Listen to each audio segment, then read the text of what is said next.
নবান্ন ঘেরাও আন্দোলনের পরবর্তী উত্তেজনা বিজেপির 12 ঘন্টা বাংলা বন্ধ, রামপুরহাটের ট্রেন অবরোধ। গতকাল মঙ্গলবার ছাত্রদের পক্ষ থেকে নবান্ন ঘেরাও কর্মসূচি পালন করা হয়, যা রাজ্য জুড়ে ব্যাপক উত্তেজনা সৃষ্টি করে। যদিও তৃণমূল কংগ্রেসের দাবি আন্দোলনের পেছনে বিজেপি এবং আরএসএস এর যোগসাজশ ছিল, কিন্তু পুলিশের পক্ষ থেকে বলা হয় এত হিংসাত্মক এবং অশান্ত আন্দোলন ছাত্রদের দ্বারা হতে পারে না। পুলিশের মতে এটি একটি সুপরিকল্পিত চক্রান্ত, যেখানে পুলিশকে নির্যাতনের শিকার করা হয়েছে। নবান্নের এই ঘটনার প্রেক্ষিতে আজ বিজেপির পক্ষ থেকে 12 ঘন্টার বাংলা বন্ধের ডাক দেওয়া হচ্ছে।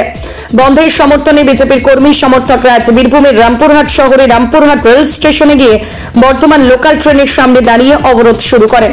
বীরভূম বিজেপি জেলা মহিলা মোর্চার সভানেত্রী রশ্মি দে জানিয়েছেন, গতকাল ছাত্রদের উপর পুলিশি নির্যাতনের প্রতিবাদে আজ বিজেপির পক্ষ থেকে 12 ঘন্টা বাংলা বন্ধের ডাক দেওয়া হয়েছে। আমরা এখানে এসেছি যাতে যানবাহন চলাচল পুরোপুরি বন্ধ থাকে এবং বাংলা বন্ধ সফল হয়। গতকাল আমরা দেখেছি পুলিশ কিভাবে বীরত্ব দেখিয়েছে, কিভাবে শান্তিপূর্ণ মিছিলের উপরে লাঠিচার্জ করেছে, ছাত্রছাত্রীদের অল্প বয়সী মেয়েদের মাথা ফাটিয়ে এরা বীরত্ব দেখিয়েছে। সেই বীরত্বের প্রতিবাদে আমাদের রাজ্য সভাপতি সুকান্ত মজুমদার তিনি আজকে বাংলা বন্ধ 12 ঘন্টা ব্যাপী বাংলা বন্ধ আমাদের কর্মসূচি নিয়েছেন। সেই পরিপ্রেক্ষিতে আমরা এখানে আজকে রেল রোকো থেকে শুরু করেছি। আজকে আমরা গোটা রামপুরহাট অচল করে রাখবো। কতক্ষণ, এখন দেখুন 6টা থেকে সন্ধ্যা 6টা পর্যন্ত বন্ধ আছে। এখন কতক্ষণ চলবে দেখা যাক। পুলিশ প্রশাসন আমি দেখছি হঠাৎ করে যেখানে আরপিএফ থাকার কথা, জিআরপি থাকার কথা, সেখানে দিদিমণি পুলিশও চলে এসছে এখানে। এনার তো সেই থাকে এখানে, রেলে তো কোনোদিন দেখিনি।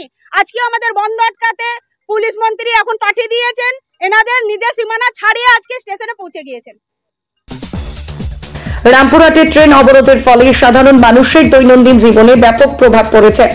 যান চলাচল বন্ধ থাকায় নিত্যযাত্রীরা সমস্যায় পড়েছেন। বিজেপির এই বন্ধের প্রভাব এবং তৃণমূলের পাল্টা প্রতিক্রিয়া নিয়ে রাজ্য জুড়ে এখনো রাজনৈতিক উত্তেজনা চরমে। রামপুরহাট থেকে ভিক্টর শেখের রিপোর্ট, জনকণ্ঠ টিভি নিউজ।